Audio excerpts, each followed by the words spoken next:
Bonjour à toutes et à tous et bienvenue dans ce webinaire consacré à l'acte de parler.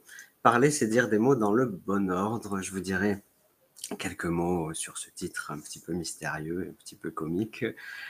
Nous ne sommes pas le 23 mai 2024, nous sommes le 29 mai. Je vous prie de m'excuser avant toute chose pour l'annulation de ce webinaire qui devait avoir lieu la semaine dernière, mais j'étais malheureusement malade et pas du tout prête à parler.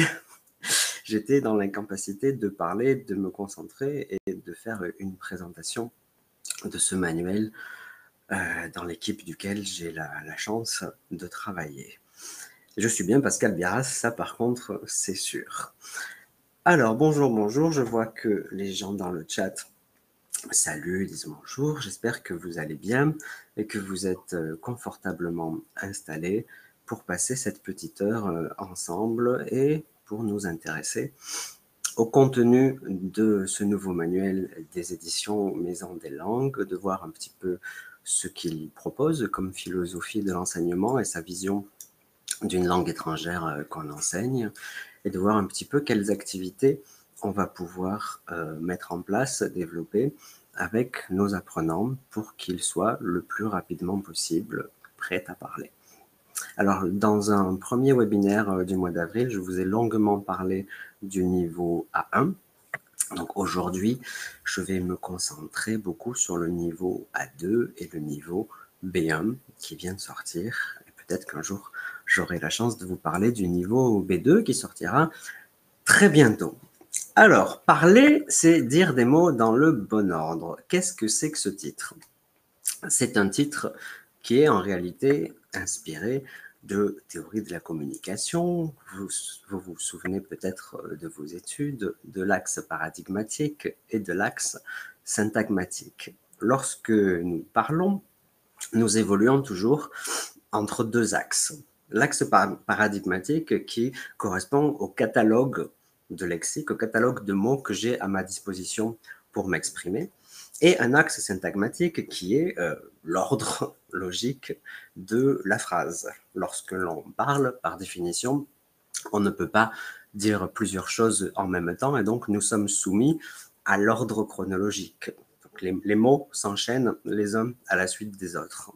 Donc c'est la raison pour laquelle parler, c'est dire des mots dans le bon ordre, c'est dire des mots, c'est-à-dire avoir un stock à sa disposition, aussi dans le bon ordre pour que ces mots mis les uns à la suite des autres signifient quelque chose. Je vous ai mis quelques petits exemples très rapides. Je parle sur l'axe paradigmatique que je peux choisir, je parle grec, je parle français, je parle italien, je parle lentement, je parle vite. Mais sur l'axe syntagmatique aussi, je peux décider de ne pas dire grec, français lentement, je peux décider de dire je parle avec un accent étranger, ou je parle grec avec un accent étranger, ou je parle français avec un accent étranger, ou je parle français avec mes amis. Donc c'est tout cet ensemble de petits clips de lexique qui vont me permettre de parler avec le plus de naturel possible. Voilà ce que je voulais dire avec ce titre. De parler, c'est dire des mots dans le bon ordre. Je reviendrai dessus quand on parlera de la phraséologie. Alors, le menu de ce webinaire. Au menu aujourd'hui, pour manger, je vous dirai quelques petits mots sur d'où ça sort, ça se prête à parler, sur la phraséologie, qui est un concept peut-être un peu nouveau et donc un petit peu obscur, et je vous montrerai quelques exemples, je vous expliquerai quelques exemples d'activités du niveau A2 et du niveau B1, et de voir comment la philosophie de prêt-à-parler permet encore une fois de s'approprier rapidement des éléments linguistiques pour être apte à communiquer le plus rapidement possible. Alors, prêt-à-parler est né dans les éditions Maison des Langues de constats très simples, de constats de professeurs et d'apprenants qui sont résumés ici. Les règles de grammaire ne servent pas à communiquer. Quelque chose vient de tomber derrière moi.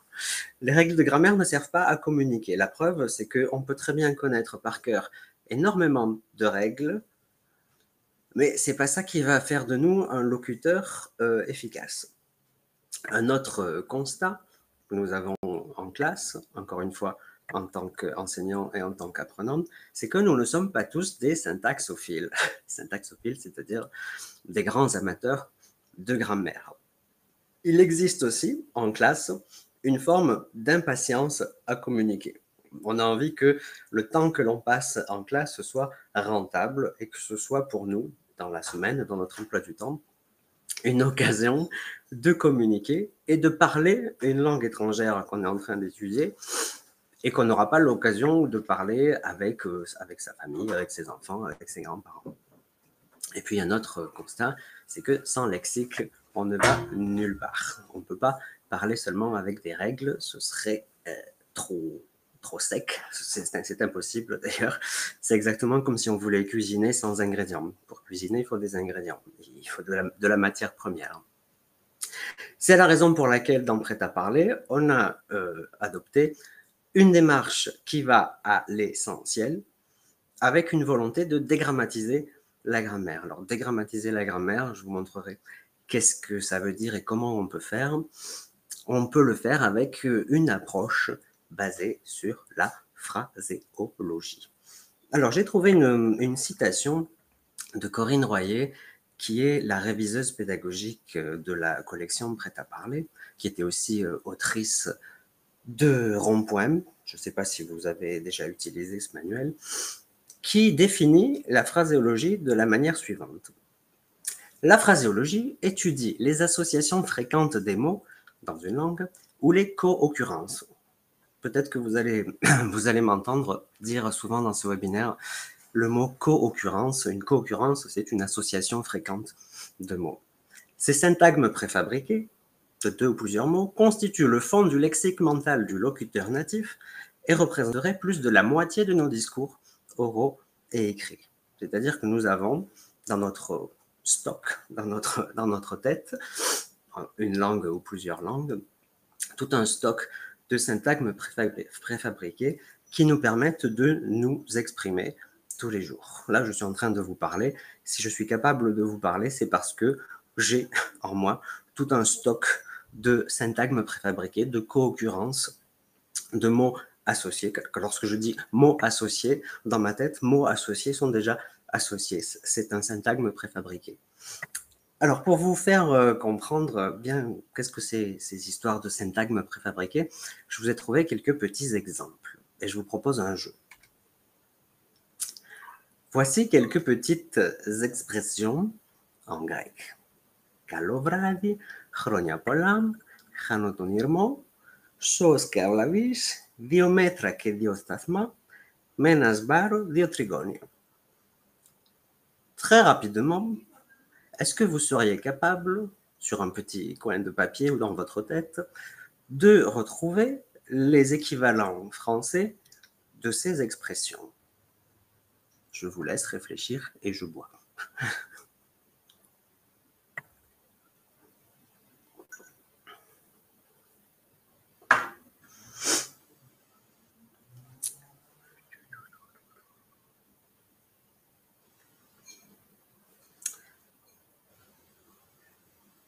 Et voici le corrigé. Corrigé, bonne soirée, joyeux anniversaire, j'ai perdu le fil, sain et sauf, 2 poids, 2 mesures et d'une pierre 2 coups. Alors, ce sont des exemples que vous avez eus en grec et en français. Ce sont des exemples de clips, de syntagmes préfabriqués, d'expressions qui sont figées dans le langage. Et vous voyez, j'ai essayé de les classer de la plus simple à la plus sophistiquée. Bonne soirée, joyeux anniversaire, ce sont des expressions, des syntagmes préfabriqués qu'on va trouver dès le niveau A1. Des choses très simples qui font partie des rituels de communication et de souhait. Et puis, vous avez un peu plus tard des expressions qu'on appelle des expressions idiomatiques, 2 poids 2 mesures, faire d'une pierre 2 coups, des expressions parfois métaphoriques qui vont être plutôt réservées à des niveaux un peu plus avancés. Mais tout ça pour vous dire que la phraséologie, les syntagmes préfabriqués, on les trouve à tous les niveaux de langue. Et ma conviction, notre conviction dans la collection Prêt à parler, c'est que plus on va connaître de syntagmes préfabriqués, plus on va avoir de clips dans notre tête, dans notre bagage, plus on va être capable d'être flexible dans l'évolution sur les deux axes dont je vous parlais au début de ce webinaire. Quand je vous disais parler, c'est dire des mots dans le bon ordre, c'est-à-dire c'est évoluer à la fois sur l'axe paradigmatique et sur l'axe syntagmatique. Plus on va avoir de phrasèmes comme ça, plus de mots associés, plus on va être capable de parler et d'évoluer sur l'axe syntagmatique et sur l'axe paradigmatique de la manière la plus fluide, la plus naturelle possible. C'est ça la conviction de l'équipe de Prêt à parler. C'est la raison pour laquelle, si je fais un petit retour sur le niveau A1, je vous en ai parlé dans le webinaire précédent, c'est la raison pour laquelle, dès le niveau A1, pour travailler le lexique des moyens de transport, on avait clipsé ensemble les prépositions et les moyens de transport, en tramway, à vélo, en train, à scooter, pour être capable de dire que moi, dans ma vie de tous les jours, je me déplace en métro et à pied, clipsé ensemble, pour pouvoir parler immédiatement de mon quotidien. Donc, vous voyez que un syntagme préfabriqué comme à pied, en métro, en taxi, sont des choses qui sont immédiatement utilisables et utiles pour nos apprenants. Une petite dernière citation sur Prêt à parler. Corinne Royer nous rappelle que le temps de la classe est celui de l'échange. C'est la raison pour laquelle, dans le livre de l'élève de Prêt à parler, nous favorisons la communication. Elle nous rappelle une chose, il n'est pas nécessaire d'expliquer la grammaire sous-jacente pour utiliser avec pertinence les différentes unités phraséologiques. La grande majorité des locuteurs natifs ne s'expliquent pas la grammaire. Effectivement, si vous parlez avec un natif et que vous lui demandez « mais pourquoi tu dis comme ça ?» la plupart du temps, il va vous dire « je n'en ai aucune idée. Je le dis parce que je l'ai entendu comme ça et parce que je l'ai appris comme ça quand j'étais enfant et je l'ai répété et ça fait partie de ma langue maternelle. » Et un autre exemple de l'autre côté de l'expérience, moi je suis capable de dire en grec « genithika stigalia », mais je ne saurais pas vous expliquer pourquoi. J'ai vaguement la connaissance d'un verbe au passé thékiphonie, mais alors qu'est-ce que la passé thékiphonie? Quelle est la différence avec le énergikiphonie? C'est quand même assez obscur pour moi. Par contre, je suis capable de dire qu'effectivement, je suis né en France. Alors, passons maintenant aux choses, j'allais dire aux choses sérieuses, non, mais aux choses concrètes, avec des activités extraites du niveau 2 de Prêt à parler. Dans le niveau 2 de Prêt à parler, il est structuré exactement comme le niveau 1. Vous allez retrouver 12 unités, des unités qui sont composées d'une première double page d'ouverture pour découvrir la thématique de l'unité, et de 3 doubles pages sur le thème de l'unité, avec des documents déclencheurs de différentes typologies, des documents écrits, des documents oraux. On verra quelques exemples. Vous retrouverez toujours à la fin une double page de rendez-vous avec un professionnel francophone qui donne son témoignage et quelques petites informations socioculturelles sur la vie en France ou dans un pays francophone. Et puis en fin d'unité, une double page de résumé de tous les contenus de l'unité, phonétique, communication et lexique, ça va ensemble, et un petit peu de grammaire avec des explications détaillées pour ceux qui aimeraient ou ceux qui en auraient besoin. On verra à l'intérieur des exemples du livre comment la grammaire n'est pas du tout une obsession au moment de découvrir la langue et de se l'approprier avant même d'avoir un regard grammatical. Alors justement, avant d'avoir un regard grammatical, voyons dans le vif du sujet une approche pragmatique de la langue. C'est ce que je vous disais tout à l'heure en introduction, une volonté de dégrammatiser la grammaire. Alors faisons le chemin à l'envers. On va partir de la fin de notre processus, de la fin de notre leçon, avec une activité de production orale qui est l'aboutissement de la leçon. Et puis on va tirer le fil pour que vous voyez comment les auteurs de prêt-à-parler, les auteurs-autoristes, ont réfléchi et ont essayé de proposer un contenu linguistique assez nouveau. Alors, pour arriver à cet acte de parole en production orale qui est d'évoquer des souvenirs d'adolescence, des souvenirs de classe en petits groupes, échanger sur vos souvenirs de classe, vos camarades et vos professeurs, avez-vous des points communs? Alors, dans ma classe, il y avait une fille qui parlait tout le temps. Moi, quand j'étais au lycée, dans ma classe, il y avait une fille qui avait les cheveux roses et qui prenait le bus avec moi tous les matins. Et je suis sûr que si on fait l'activité ensemble, petit à petit, on va avoir peut-être des points communs, des souvenirs communs, et on va s'amuser à faire marcher notre nostalgie sur notre enfance. Ce qui est sûr, c'est que lorsqu'on mène à bien cette activité, ce qu'on a fait avec les autoristes et les éditrices de Prêt-à-parler, c'est qu'on s'est rendu compte d'une chose d'un point de vue linguistique. On s'est rendu compte que ce qui sortait le plus naturellement et le plus souvent en matière linguistique, c'était des structures avec le pronom relatif qui, suivi d'un imparfait. Bien sûr, puisqu'on parle de souvenirs de classe ici, de souvenirs de jeunesse, l'imparfait arrive presque obligatoirement. Donc le pronom relatif qui, et on s'est rendu compte que ce pronom relatif, dans sa fonction pragmatique, dans son utilité première, il servait majoritairement à qualifier quelqu'un, à apporter une information supplémentaire sur quelqu'un ou sur quelque chose.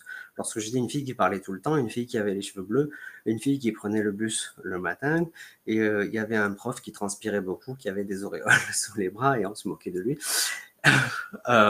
Lorsque je dis toutes ces phrases, le pronom relatif qui, il est convoqué dans le discours pour sa fonction de caractériser quelqu'un.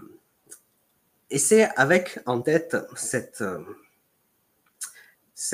l'utilité de qui pour sa fonction de caractériser qu'on a construit la leçon de prêt-à-parler. C'est-à-dire qu'on a décidé d'introduire dans un contexte communicationnel qui est celui de se souvenir de ses camarades de classe, d'introduire seulement le pronom relatif qui dans cette leçon. Ce qui n'est pas traditionnel dans les manuels de français langue étrangère. Dans le niveau A2, vous le savez tout aussi bien que moi, il existe une forme de tradition pédagogique qui est d'enseigner ensemble le pronom relatif qui et le pronom relatif que, et on oblige nos apprenants à faire quelque chose que les natifs ne font jamais, c'est-à-dire de se casser la tête pour savoir quand est-ce qu'on dit qui, quand est-ce qu'on dit que, et qui c'est un sujet, mais alors si après qui ils font un verbe, mais alors que c'est un complément, mais c'est un complément direct ou c'est un complément indirect, mais qu'est-ce que c'est la différence entre un sujet et un complément? C'est-à-dire, pendant très longtemps, nous avons été prisonniers d'une vision grammaticale de la grammaire, d'une vision grammaticale de la langue. Nous avons été un petit peu déformés professionnellement par cet esprit grammatical, parce que nous sommes des professeurs de langue, parce que nous sommes des professionnels de la langue, et donc ce sont des concepts que nous manions, nous, avec beaucoup de facilité. Mais dans la vraie vie, un locuteur d'une langue ne se pose pas toutes ces questions. Un locuteur d'une langue, spontanément, il va dire « il y avait une fille qui avait les cheveux bleus ». Et donc, le pronom relatif, il est ici enseigné avec cette utilité-là de donner des caractéristiques sur des personnes ou sur des choses. Donc voilà, quand je vous disais tout à l'heure qu'on allait faire le chemin à l'envers, on est parti de l'activité de production finale, et là je reviens au début. Donc comment est-ce qu'on va introduire ce petit élément linguistique avec un document déclencheur sur les copains d'avant? Je ne sais pas si je vous le lis, si je vous le lis très rapidement. Hamid nous dit: salut Karine, je suis contente de te trouver sur le site de Copains d'avant. Je suis Hamid, nous étions dans la même classe au lycée Albert Camus. Nous prenions le bus ensemble, j'étais avec mon petit frère qui parlait tout le temps. En classe, j'étais assis derrière toi, le petit brun avec des lunettes rondes qui ressemblait à Harry Potter et qui adorait dessiner les profs. Tu te souviens de moi? Oh, salut Hamid, oui, je me souviens de toi et de ton frère bavard. Tu étais super drôle, tu faisais rire toute la classe et qu'est-ce que tu deviens? Vous voyez que dans ces textes, on caractérise énormément les personnages. Un petit brun avec des lunettes rondes, il était bavard, il ressemblait à Harry Potter. C'est-à-dire que la fonction communicative globale, c'est celle de caractériser, de décrire des personnes. Et le pronom relatif qui, c'est seulement un instrument en plus des adjectifs, en plus du lexique, de la description physique, pour caractériser des personnes. Et donc, vous voyez que dans l'activité d'exploitation, de compréhension du texte, on va enfoncer le clou sur cette structure de qui était, qui faisait, qui allait, qui portait, qui dessinait, avec une activité de compréhension qui n'est pas gratuite parce qu'elle va permettre de systématiser du lexique clipsé avec de la grammaire. Donc c'est ça que je voulais vous dire sur une vision dégrammatisée de la grammaire, puisque un élément grammatical, comme le pronom relatif, il va être au service de la communication et il ne va pas être traité dans sa différenciation avec un autre pronom relatif qui est une vision purement grammaticale de la langue. Bien sûr, cette évocation des souvenirs d'adolescence, pour vous contextualiser un petit peu d'où ça vient, c'est dans une unité qui s'appelle C'était le bon temps, qui va convoquer l'imparfait, le pronom relatif qui, pour caractériser et pour se souvenir de camarades de classe et d'enfance et de jeunesse et d'adolescence. C'est le contexte global de cette unité qui permet de convoquer ces éléments linguistiques.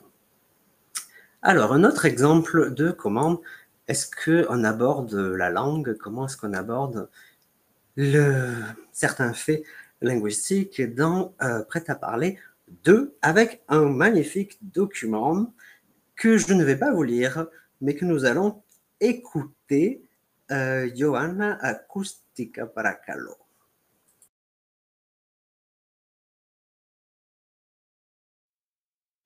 Des crevettes et des insectes.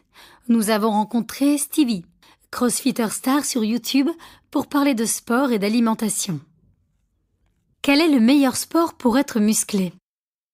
Le crossfit, bien sûr, mais il y a aussi la boxe, le vélo et la natation. Vous faites de la natation? J'en faisais quand j'étais jeune. Aujourd'hui, je fais surtout du crossfit.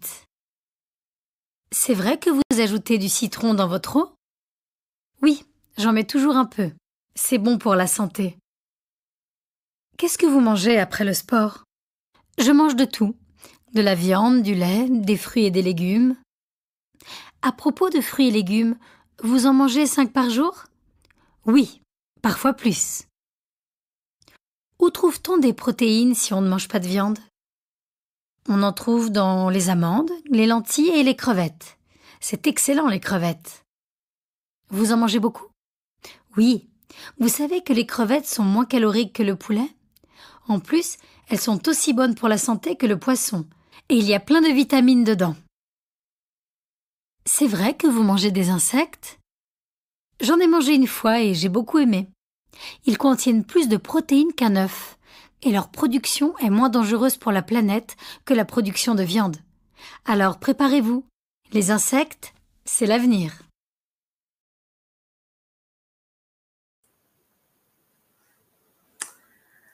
Alors, j'ouvre une petite parenthèse sur le fait que ce que vous venez d'écouter, c'est une chose qui est à votre disposition sur l'espace virtuel des éditions Maison des Langues, c'est-à-dire que tous les textes qui sont proposés dans les manuels prêts à parler ont été enregistrés par des comédiens de manière à avoir aussi une trace audio. Ça peut être un bon outil pour vous en classe ou pour vos apprenants pour bien fixer, pour bien mémoriser la langue, la prononciation, éventuellement réviser, pourquoi pas, ou même pour vous en classe, si vous n'avez pas envie, comme moi aujourd'hui, parce que je suis très fatigué et pas du tout au meilleur de ma forme, comme vous pouvez peut-être l'entendre, de lire le texte sans que ce soit vous qui travaillez. Puis nous avons une locutrice francophone qui fait ça très très bien dans les studios d'enregistrement. Donc, je vous ai fait écouter et lire en même temps ce document. On nous pose une première question. Lisez l'interview. Qui est Stevie? Donc, c'est un crossfitter star sur YouTube. Parle-t-il plus de sport ou d'alimentation? Une petite question, première question de compréhension globale très simple. Je pense, moi, qu'il parle plus d'alimentation, mais c'est pas ça qui va nous intéresser le plus aujourd'hui. Ce qui nous intéresse le plus, c'est de voir comment ce document déclencheur va introduire, encore une fois, du lexique et de la grammaire qui vont être indissociables et comment un point de grammaire assez particulier de la langue française qui est le pronom en va être travaillé de manière dégrammatisée, de manière la plus spontanée possible. Avec par exemple la question 13 où on va demander d'associer de quoi est-ce qu'on parle dans les phrases suivantes. Stevie en fait beaucoup aujourd'hui. Est-ce qu'il en parle de quoi? Des protéines, des crevettes, des insectes, du crossfit? Moi, je pense que c'est du crossfit. On en trouve dans les amandes, c'est pas du crossfit, c'est pas des insectes, c'est des protéines. Stevie en mange beaucoup, c'est des crevettes de mémoire, hein. Et Stevie en a mangé une fois, c'est des insectes, et il a aimé.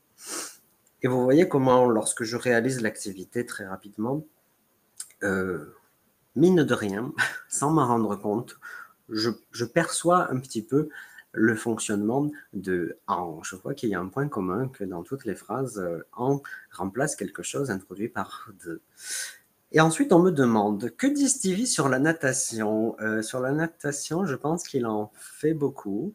Le citron, il en met dans l'eau qu'il boit, quelque chose comme ça. Et les fruits et légumes, il faut en manger 5 par jour, ou il en mange 5 par jour.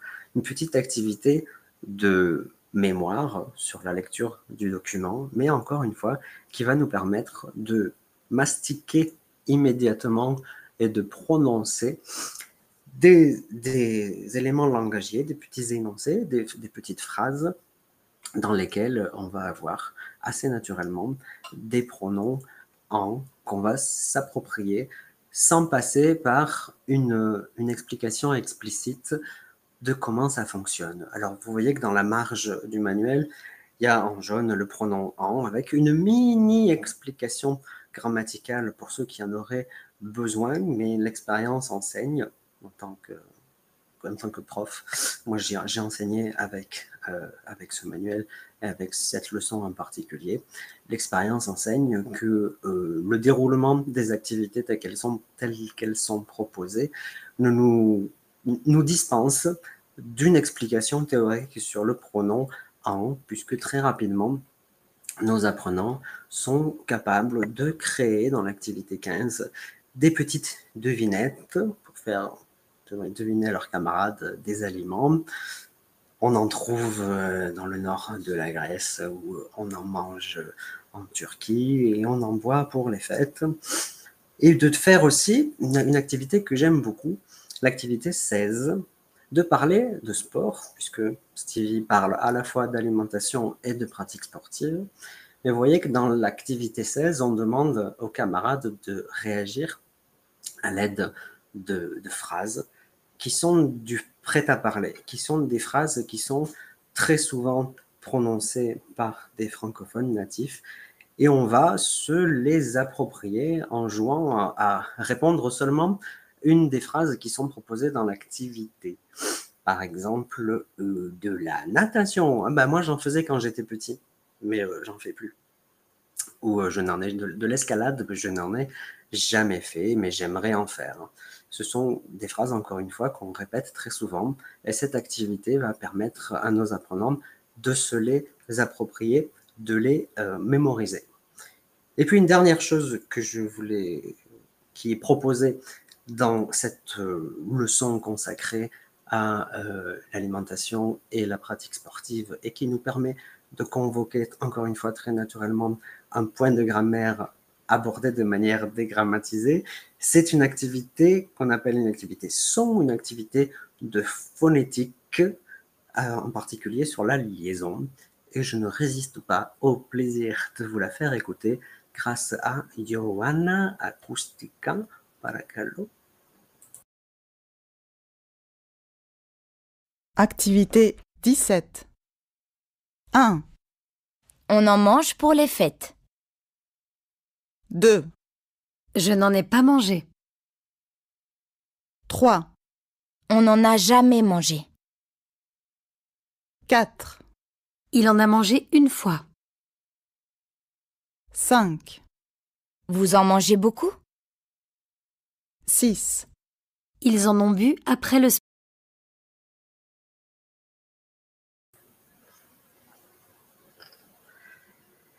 La phrase 6, ils en ont bu après le sport, une phrase qui n'est pas toujours facile à prononcer puisqu'elle comporte deux liaisons, une liaison en z et une liaison en n. Ils en ont bu après le sport.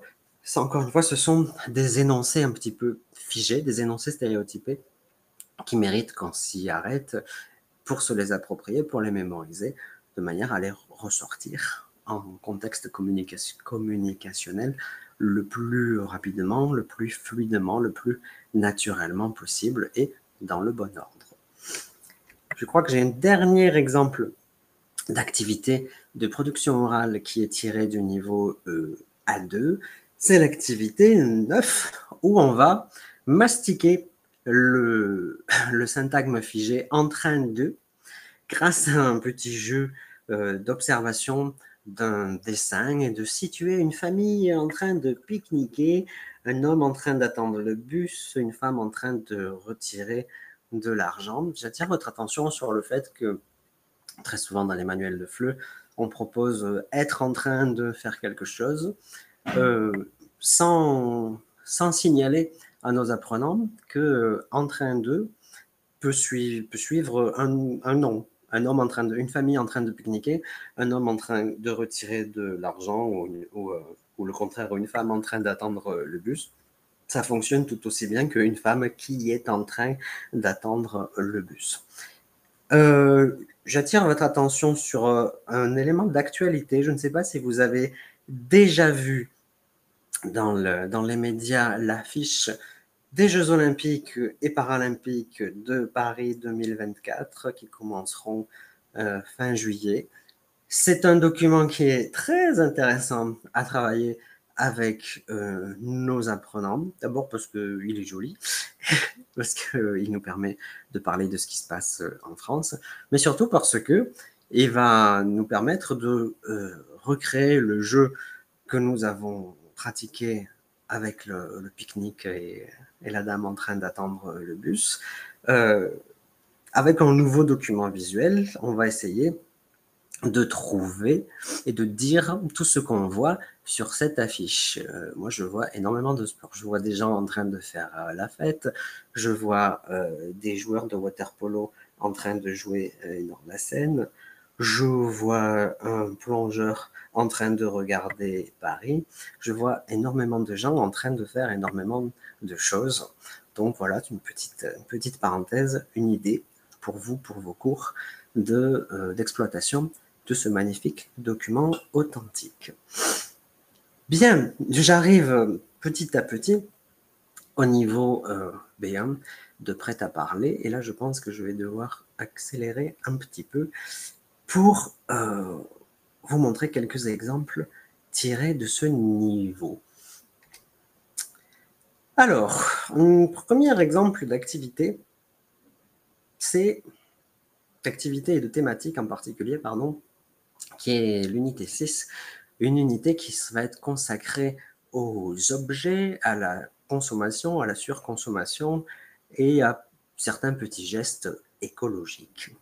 Et nous avons un premier document, une infographie consacrée à l'obsolescence programmée, qui est un phénomène de société mondial répandu dans énormément de pays industrialisés, de pays développés. Et donc nous avons une première infographie qui va permettre à tout le monde, apprenants et enseignants, de partager un bagage commun sur qu'est-ce que c'est l'obsolescence programmée, comment ça se manifeste. L'infographie nous dit qu'il existe 3 formes d'obsolescence. On apprend que ce sont des stratégies, comment ça marche, etc. etc. Et puis on a des petits dialogues.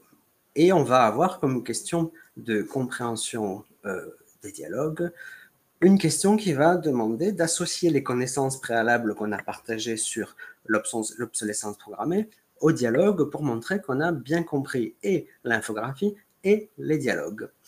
Regarde comme il est beau ce téléphone. Le tien ne marche plus? Si, mais le design est complètement démodé. Là, si on fait l'activité pour de vrai et non pas de manière très rapide comme aujourd'hui, on va dire qu'il s'agit d'une forme d'obsolescence esthétique. Deuxième dialogue. Désolé, monsieur, le modèle de ce rasoir électrique a changé depuis 2020. Le vôtre est de 2019, il était réparable, mais c'est le même. Et puis troisième dialogue. Je n'ai plus de capsules de café, tu peux m'en prêter 1 ou 2. Les miennes ne sont pas compatibles avec ta cafetière.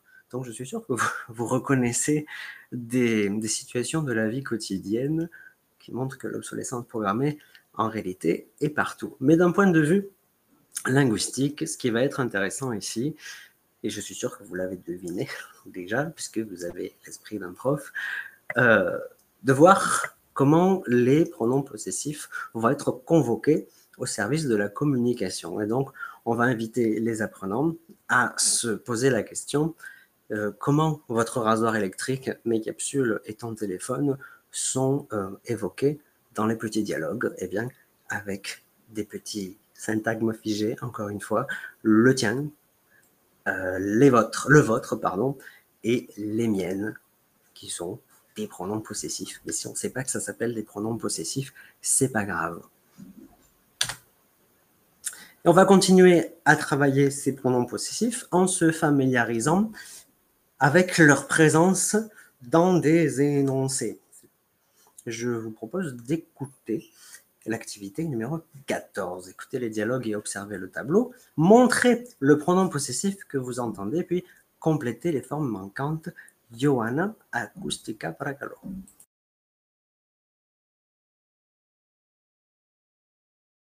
Piste 54. Activité 14. 1, Tu peux me prêter ta clé USB pour demain? Tu as perdu la tienne? 2, Je ne peux pas t'aider. Mon temps est précieux. Le mien aussi? 3, Bonjour, je cherche un congélateur adapté aux dimensions de ma cuisine. Très bien. Vous voudriez revendre le vôtre? 4, Ah, je suis hyper jaloux du jardin de mes voisins. Ah bon? Mais toi aussi, tu as un jardin? Oui, mais le leur est plus grand et plus vert. 6, Tu as vu la nouvelle coiffure de Sophie? Oui, je n'aime pas du tout. Ah zut! Je voulais me faire la même couleur que la sienne.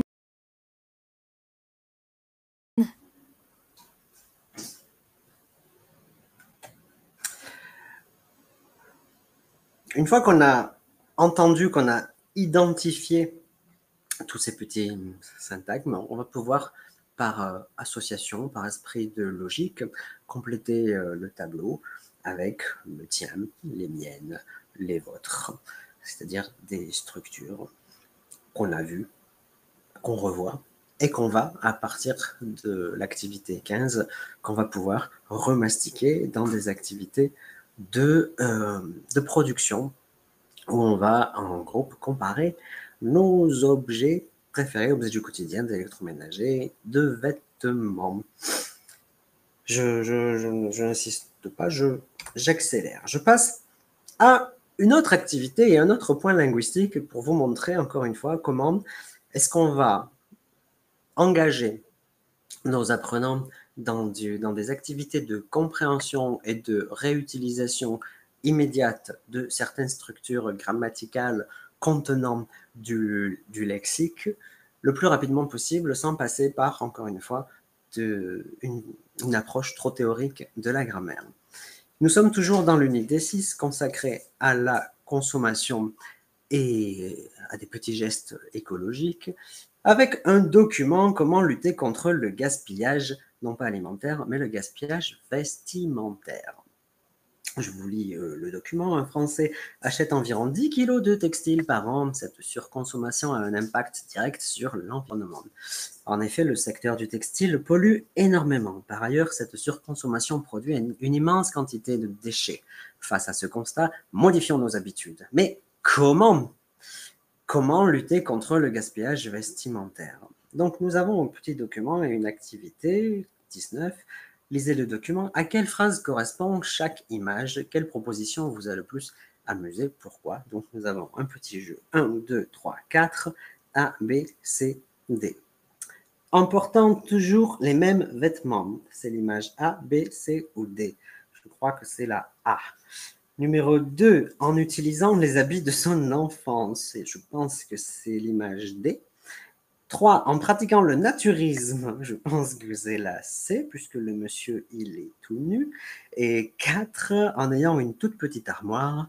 C'est la B, puisque dans une petite armoire, il n'y a pas beaucoup de vêtements qui rentrent. Donc, ce petit document va proposer des solutions humoristiques pour lutter contre le gaspillage alimentaire. Et vous voyez évidemment que toutes ces solutions sont proposées en utilisant le gérondif. Et on va demander par la suite, après une première réaction sur laquelle est la plus amusante, on va proposer à nos élèves de répondre à la question de l'article « Comment lutter contre le gaspillage vestimentaire ?» mais avec une solution réaliste. Donc on a mis un échantillon en fabriquant ses propres vêtements.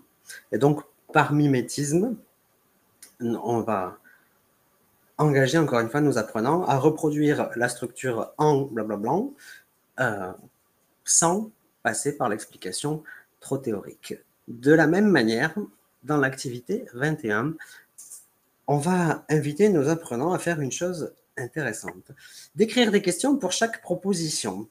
Alors les propositions, elles sont listées avec les petites puces, en achetant en vrac, en réparant les appareils cassés au lieu d'en acheter des neufs, en choisissant des produits qui durent longtemps, en prenant les transports en commun, en faisant attention aux emballages, en échangeant ses vêtements avec ses amis. Puis, posez une des questions à un camarade et il choisit la bonne réponse parmi ses propositions. Qu'est-ce que ça veut dire? Ça veut dire qu'il va y avoir deux phases. Une première phase où moi, je vais trouver des questions qui correspondent à ces réponses. En achetant en vrac, par exemple, je dis comment diminuer les emballages? Comment diminuer les emballages? En achetant en vrac, ça marche. Comment acheter moins de produits? En réparant les appareils cassés au lieu d'en acheter des... Donc moi, je vais confectionner mon petit questionnaire qui correspond à toutes ces réponses. Je vais me rendre compte que très souvent, mes questions vont commencer par « comment ?» et donc, de manière assez magique, l'information selon laquelle le gérondif sert à expliquer comment on fait une action, elle va passer de manière très discrète, de manière intuitive et non pas par une explication trop théorique. Et puis, dans la deuxième phase où moi je vais poser mes questions à mon camarade, ma question était comment est-ce que je peux réduire mes emballages? Mon camarade il va dire ça c'est une question pour en achetant en vrac. Donc il va devoir, par le prisme du jeu, du ludique, réassocier la bonne réponse à la question que j'ai créée et ainsi se répéter, s'approprier et mémoriser des structures en blablabla. Voilà un petit peu ce que je voulais vous montrer sur le gérondif et comment on travaille le gérondif sans faire de la grammaire pure, mais toujours dans une idée de communication immédiate en langue étrangère.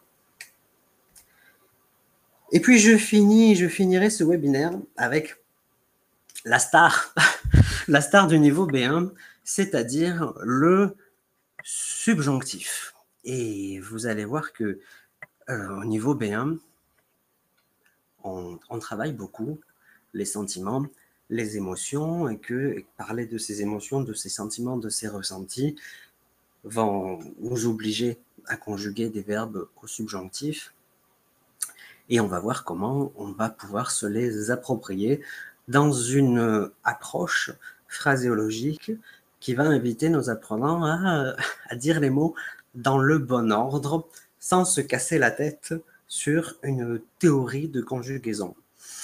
Alors, nous sommes à l'unité 5 de Prêt à parler niveau B1 et nous avons un document déclencheur sur les relations parents-enfants, relations familiales. Lisez ce courrier. Quel est le problème de Marine? Quels conseils lui donneriez-vous? Donc, nous sommes dans un courrier des lecteurs dans lequel des parents posent des questions à une pédopsychologue spécialiste.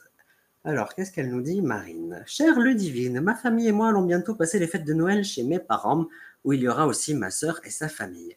Je suis très heureuse que mes enfants puissent voir leurs grands-parents parce qu'ils ne les voient pas souvent, mais je suis un peu embêtée qu'il y ait ma sœur et ses enfants.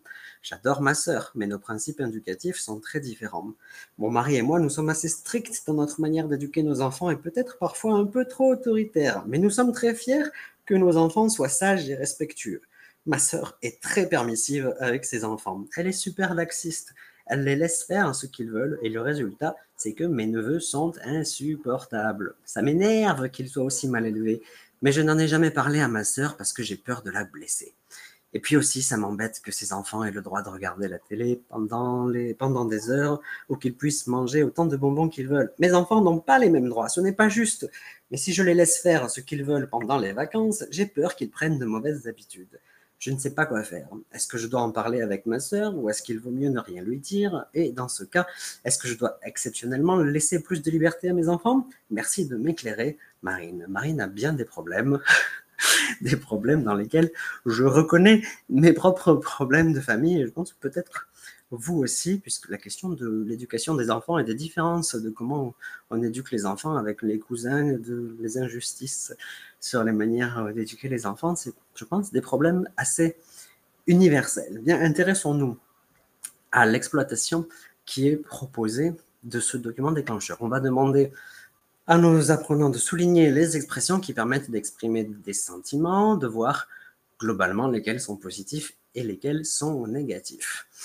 Et puis, on va leur proposer l'activité 14, une activité de type puzzle pour vérifier la compréhension du document et des différents sentiments, des différents états d'esprit qui animent Marine. Un puzzle dans lequel on va demander d'associer les débuts et les fins de phrases pour reconstituer, encore une fois, ce que dit Marine dans sa lettre. Elle est heureuse que quoi? Elle est heureuse que ses enfants soient sages, ou elle est heureuse que ses enfants puissent voir leurs grands-parents, pardon. Elle est fière que ses enfants soient sages, ça c'est sûr. Ça l'embête que ses neveux soient mal élevés. Ça l'énerve que ses neveux aient le droit de regarder la télé pendant des heures. Et elle a peur que ses enfants prennent de mauvaises habitudes au contact de ses neveux. Et vous voyez comment, lorsque je fais l'activité, lorsque je veux montrer que j'ai compris les différents sentiments qui animent Marine, eh bien, je produis un énoncé dans lequel des verbes sont conjugués au subjonctif. Mais la conjugaison au subjonctif m'intéresse assez peu. Elle va m'intéresser après, a posteriori, mais mon intention première, c'est de dire, de communiquer, de dire ce que j'ai compris et de montrer à mes camarades et à mon enseignant que j'ai compris les problèmes de Marine et que je sais les exprimer. Et pour cela, j'utilise le subjonctif. Mais les énoncés que je vais dire pour montrer ma compréhension vont être eux-mêmes au subjonctif, c'est-à-dire que je vais pratiquer en parlant un élément linguistique nouveau que j'ai jamais vu, mais sur lequel je vais m'interroger après l'avoir fait mien, après me l'être approprié dans cette activité. Pour ceux qui ont suivi le webinaire consacré au niveau 1 de Prêt à parler, c'est un petit peu la même logique que l'activité sur le passé composé, où on demandait aux apprenants de reconstituer le récit d'une journée sur le canal du Midi, et où on introduisait de manière très discrète des verbes au passé composé, et donc nos apprenants produisaient des énoncés au passé avant de voir la théorie du passé composé. Bien, j'en arrive. Ah non, oui, j'ai oublié de vous dire que après ce premier, après cette activité de compréhension et de première mastication de phrases entières avec un sentiment suivi de subjonctif, on va avoir une phase de production orale avec des petites étiquettes qui sont des béquilles pour parler de ses propres sentiments sur les comportements de nos propres proches. Donc moi, par exemple, je suis très fier que ma nièce commence le grec aujourd'hui à cause de moi. Et par contre, ça m'énerve que mon frère refuse d'aller chez le dentiste depuis 20 ans. Il serait temps qu'il y aille.